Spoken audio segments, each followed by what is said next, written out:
दोस्तों, आज की कथा का शीर्षक है विश्वासघाती। रानी जानबूझकर खामोश थी। वो सोच रही थी आखिर वो क्या और किसके मुताल्लिक बातें करे।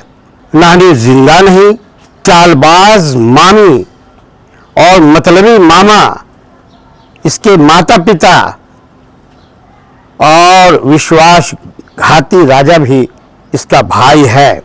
राजकुमारी ने गुफ्तगू का मुल्क़ता सिलसिला जोड़ने की कोशिश की। दीदी, तुम्हें याद है मैं नहाते समय? रानी फौरन बोली, हाँ। पानी का जग उठाते ही तुम उछलना कूदना और रोना शुरू कर देती थी। हाथ में साबुन देखते ही आंखें कसकर मींच लेती।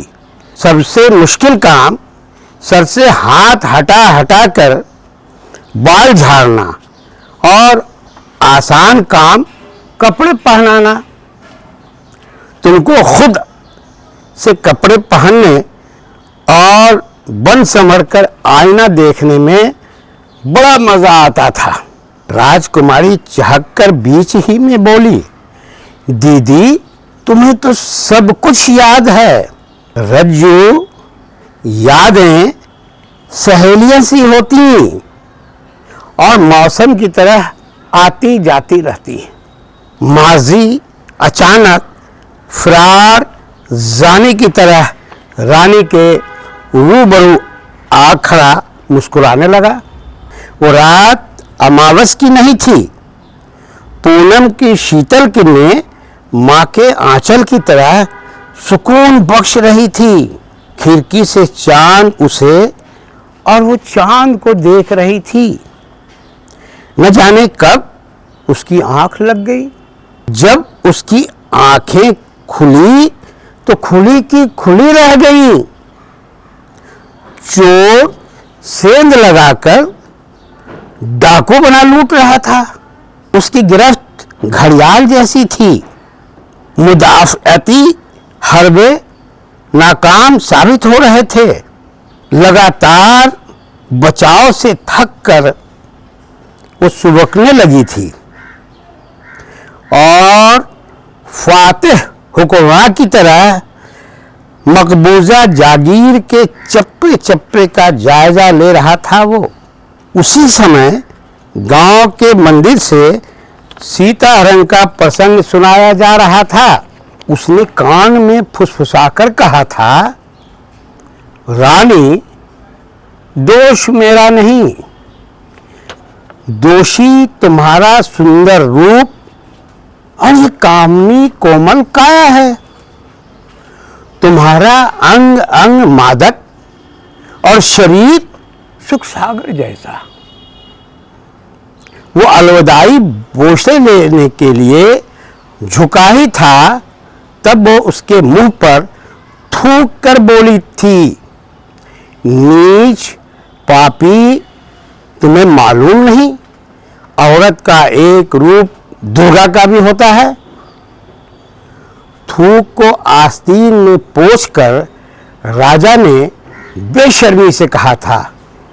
और दूसरा द्रौपदी का, तीसरा दासी का, और भी बहुत सारे रूप हैं। वो तरफकर बीच में बोली थी, विश्वासघाती, एक बात याद रखना, छल से प्राप्त विजय का किसी से बखान मत करना, वरना बहनें राखी बांधना छोड़कर उस दिन भाइयों से अपनी सलामती की दुआएं मांगेंगी। और वो कमरे से निकल गया। तब वो खामोश हो गई थी। बेसुध पड़ी वो फिर चांद को देखने लगी थी। विभत्स दृश्य की ताब न लाकर चांद भी लोह पड़ा था। उसे वो उदास और बेबस लगा था। उसके सपने शफक रंग हो गए थे।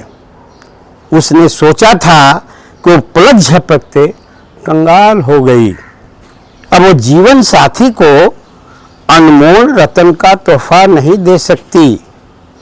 उस रात वो सो नहीं पाई थी।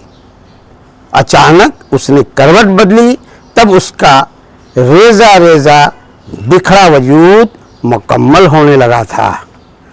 उसने उठकर पानी पिया और फैसला किया था कि दर्शकों, इससे पहले मैंने सेहरा से भटकती अफसाने का एक अंश प्रस्तुत कर चुका हूँ और ये उसी कथा का दूसरा भाग है, दूसरा शीर्षक है।